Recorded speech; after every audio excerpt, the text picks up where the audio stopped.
semuanya, nama saya Lupita Haruna, saya dari kelas 82 SMP Dharma Savana. Hari ini saya memiliki tugas IPS dan di sini saya akan menjelaskan tentang suatu konflik sosial beserta solusi agar konflik sosial tersebut tidak terjadi. Hari ini saya akan membahas konflik sosial tentang kerusuhan pada tahun 1998, di mana konflik tersebut terjadi pada tahun 1998 di bulan Mei dari tanggal 13 Mei hingga 15 Mei.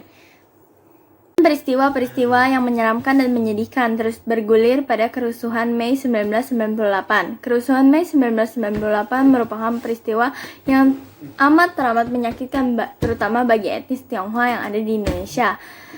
Kerusuhan ini terjadi pada tanggal 13 sampai 15 Mei 1998. Berbagai bentuk penindasan ditujukan kepada mereka, baik itu penjarahan, penghancuran toko dan rumah, penganiayaan, pemerkosaan, pembunuhan, pelecehan, dan lain-lainnya. Kerusuhan Mei 1998 yang terbesar terjadi di Jakarta, Medan, dan Surakarta. Selanjutnya saya akan menjelaskan tentang latar belakang, kronologis, dan respon dunia terhadap adanya kerusuhan Mei 1998. Pertama, latar belakang kerusuhan Mei 1998. Kerusuhan ini dilatar belakangi oleh keruntuhan ekonomi, krisis finansial Asia pada tahun 1997. Adanya kritik terhadap pemerintahan Orde Baru yang saat itu dipimpin oleh Presiden Soeharto dan juga dipicu oleh tragedi Trisakti sehingga sampai saat ini masih dikenang, yang mengakibatkan 4 mahasiswa Universitas Trisakti terbunuh pada unjuk rasa pada tanggal 12 Mei 1998. Selain itu, kerusuhan ini juga menimbulkan tindak penindasan kepada etnis Tionghoa. Seorang koordinator investigasi dan pendataan tim relawan berpendapat sentimen anti-Tionghoa yang sudah lama berlangsung dimanfaatkan untuk memicu kerusuhan yang disebabkan oleh krisis ekonomi yang meresahkan. Beberapa jenderal yang tidak memiliki hubungan dengan perekonomian memprovokasi masyarakat dengan mengatakan bahwa etnis Tionghoa lah yang penyebab krisis moneter ini. Hal itu dikarenakan orang Tionghoa melarikan uang rakyat ke luar negeri, sengaja menimbun sembako, hingga rakyat Indonesia sengsara dan kelaparan, serta lain-lainnya. Lagi kerusuhan 1998. 1. Krisis finansial di Asia. Krisis keuangan yang melanda hampir seluruh Asia Timur pada Juli 1997 tentunya mengakibatkan kekacauan dan kepanikan yang dirasakan negara-negara ASEAN. Terutama Indonesia adalah salah satu dari 3 negara yang terkena dampak paling parah. Terjadinya penurunan rupiah terhadap dolar mengakibatkan berbagai perusahaan yang meminjam dolar harus membayar biaya yang lebih besar dan juga para pemberi pinjaman menarik kredit secara besar-besaran sehingga terjadi penyusutan kredit dan kebangkrutan. Inflasi rupiah diperparah dengan banyaknya masyarakat yang menukarkan rupiah dengan dolar AS. Ditambah kepanikan masyarakat terkait tingginya kenaikan harga bahan makanan menimbulkan aksi protes terhadap pemerintahan Orde Baru. Kritikan dan aksi unjuk rasa pun mulai bermunculan dan kian memanas. Kerusuhan ini diawali di Medan, Sumatera Utara pada tanggal 2 Mei 1998. Pada saat itu, para mahasiswa melakukan aksi unjuk rasa yang berujung anarkis. Kemudian pada tanggal 4 Mei 1998, sekelompok pemuda melakukan aksi pembakaran di beberapa titik di kota Medan. Adanya sentimen anti-polisi juga menimbulkan kebencian massa terhadap polisi, sehingga berbagai infrastruktur dan fasilitas aparat keamanan dirusak dan dihancurkan. Yang kedua, terbunuhnya 4 mahasiswa Trisakti. Setelah itu, keadaan semakin mencekam setelah aksi demo krisis moneter yang dilakukan mahasiswa yang menelan 4 korban jiwa. 4 korban itu adalah mahasiswa dari Universitas Trisakti yang ditembak mati oleh aparat keamanan. Peristiwa tewasnya 4 mahasiswa Universitas Trisakti itu dikenal dengan tragedi Trisakti. Tidak terima dengan peristiwa 4 mahasiswa tersebut, massa pun semakin mengamuk.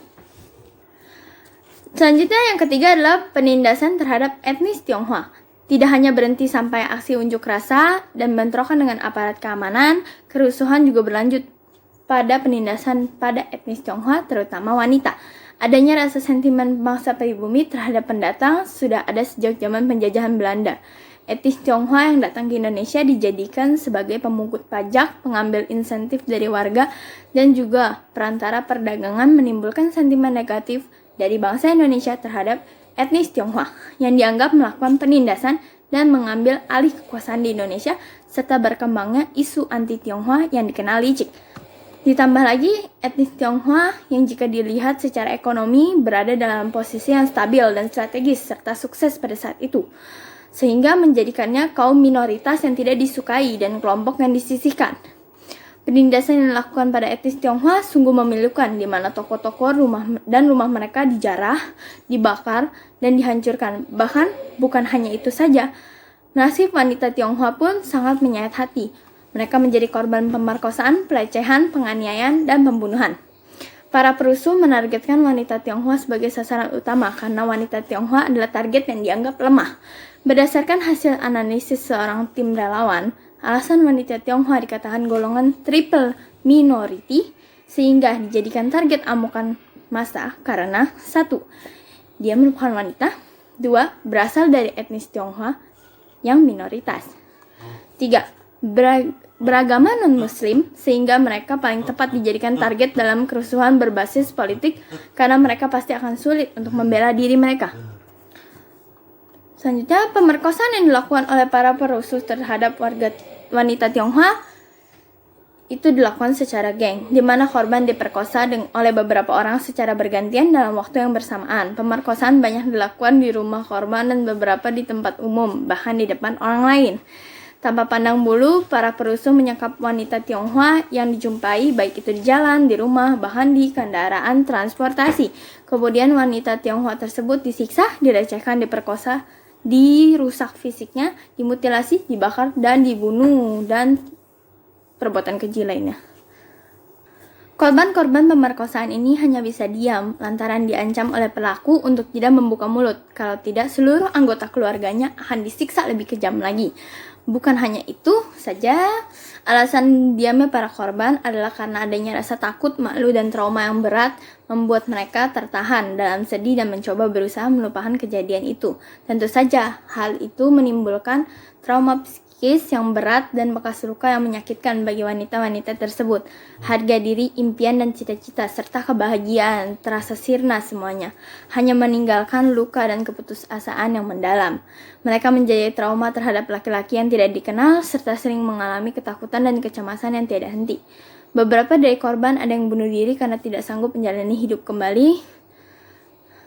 Ada yang menjadi gila, ada yang sampai diusir keluarganya, dan ada pula yang pergi ke luar negeri untuk melupakan segala yang terjadi dan bahkan mengganti identitas diri mereka. Respon dunia terkait kerusuhan 1998. Dengan adanya kerusuhan ini, pemerintah Indonesia mendapat kecaman keras dari negara Singapura, Taiwan, Malaysia, Thailand, dan Amerika Serikat karena dianggap gagal dalam melindungi warga negaranya. Berikut langkah-langkah yang diambil dan ditunjukkan negara-negara tersebut karena pemerintahan Indonesia yang tidak tanggap dalam mengatasi kerusuhan tragis ini yang berlangsung lebih dari sehari. 1. Singapura membuka Bandara Internasional Changi selama 1 kali 24 jam dan siap menerima kedatangan korban kerusuhan. 2. Taiwan menyampaikan protes kepada pemerintah Indonesia serta mengirimkan pesawat untuk membawa para korban kerusuhan. 3. Malaysia. Sekretaris Partai Aksi Malaysia, Lim Jun Chang, meminta Komite HAM PBB untuk menyelidiki peristiwa pemerkosaan bergilir yang terjadi pada wanita etnis Tionghoa dan kasus pembunuhan yang terjadi, serta menyerahkan hasil penyelidikan internasional untuk diadili. Yang keempat, Amerika Serikat melaporkan tindak kekerasan pada kerusuhan Mei 1998 dan menyampaikan kecaman keras atas kejadian tersebut. Selain itu, Amerika juga memaksa pemerintah Indonesia untuk menghentikan kerusuhan ini dan juga mengirimkan sejumlah kapal perangnya di Indonesia untuk membawa korban kerusuhan. Sebab yang mampu memicu terjadinya konflik sosial yaitu 1. Perbedaan perasaan, pendirian, dan pendapat antar individu maupun kelompok. 2. Sifat prasangka antar kebudayaan dalam masyarakat. Yang ketiga, perbedaan kepentingan dalam bidang ekonomi, politik, sosial budaya, dan keempat, perubahan nilai-nilai sosial dalam masyarakat.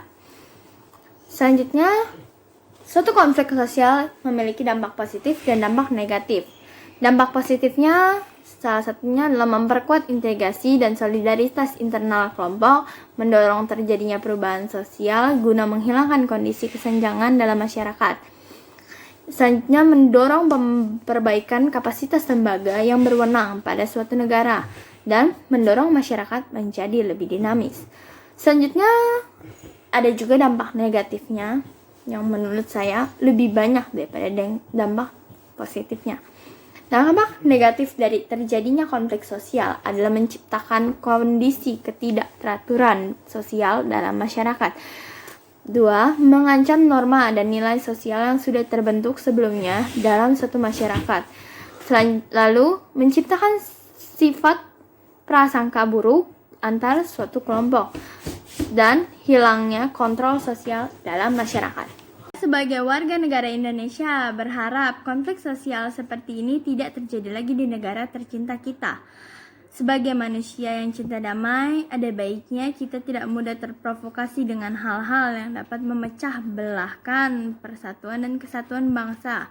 Sebagai generasi muda, kita harus memupuk rasa cinta tanah air dan menyadari pentingnya menjaga persatuan dan kesatuan bangsa dari pihak-pihak yang dengan sengaja ingin menciptakan perpecahan di negeri tercinta ini. Sebagai generasi muda, kita harus menumbuhkan sikap saling toleransi, saling menghormati, saling menghargai, selalu bersikap ramah, menghilangkan keegoisan agar dapat terus hidup damai, sejahtera, dan aman.